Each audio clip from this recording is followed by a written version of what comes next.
Central school కేంద్రీయ విద్యాలయంలో 1వ తరగతి ప్రవేశానికి దరఖాస్తుల ఆహ్వానం. ఉక్కు నగరంలో ఉన్న స్థానిక కేంద్రీయ విద్యాలయంలో 1వ తరగతికి సంబంధించి 32 సీట్ల కొరకు ప్రవేశానికై ఆఫ్లైన్ దరఖాస్తులను అర్హులైన అభ్యర్థుల నుంచి ఆహ్వానిస్తున్నామని విద్యాలయ ప్రిన్సిపల్ శ్రీ వంశీకృష్ణ గారు ఒక ప్రకటనలో తెలిపారు.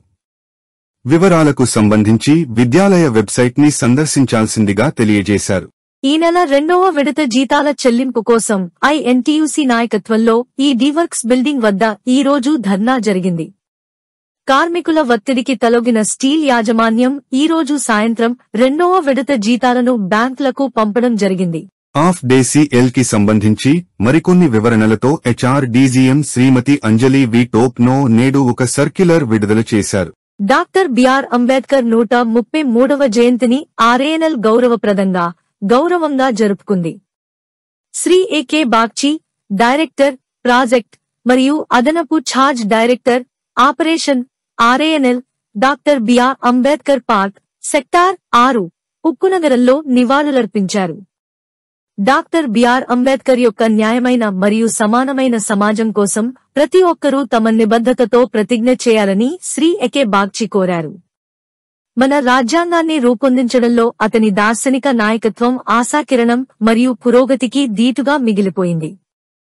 భారతరత్న డాక్టర్ బిఆర్ అంబేద్కర్ చిత్రపటానికి RANL డైరెక్టర్లు Shri AK Bagchi, SC Pande, CHSR VGK Ganesh, corporator doctor B Gangarao తదితరులు పూలమాలలు వేసి నివాళులర్పించారు.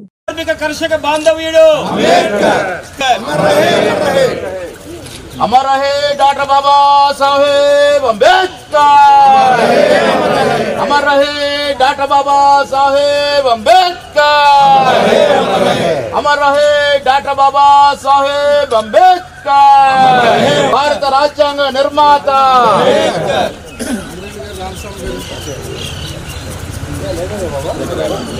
తేదీ 14 ఏప్రిల్ 1944న బాంబే డాక్ పేలుడులో తమ ప్రాణాలను అర్పించిన ధైర్య సాహసాలకు RANL నివాళులర్పించింది.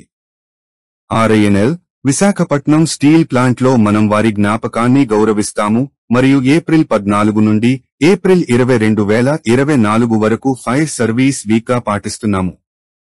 RANL డైరెక్టర్, ప్రాజెక్ట్ మరియు additional charge director, operations Shri Arun Kanti Bagchi RANL భద్రత మరియు రక్షణలో CISF పాత్రను ప్రశంసించారు.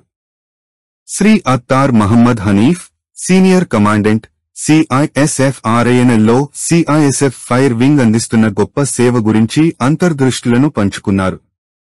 ప్రాణాలను, ఆస్తులను కాపాడుకోవడానికి మన ప్రయత్నాలను కొనసాగిద్దామని కోరారు. విశాఖ వాసులకు స్టీల్ ప్లాంట్ పోరాట కమిటీ విజ్ఞప్తి.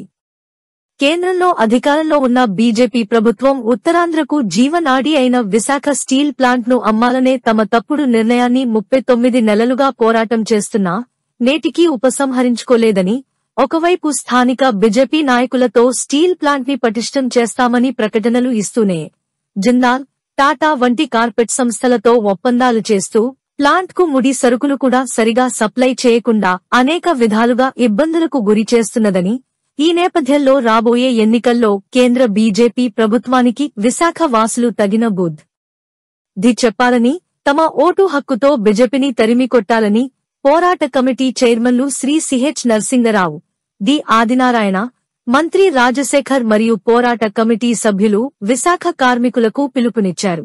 Don't forget to like, subscribe and share the videos.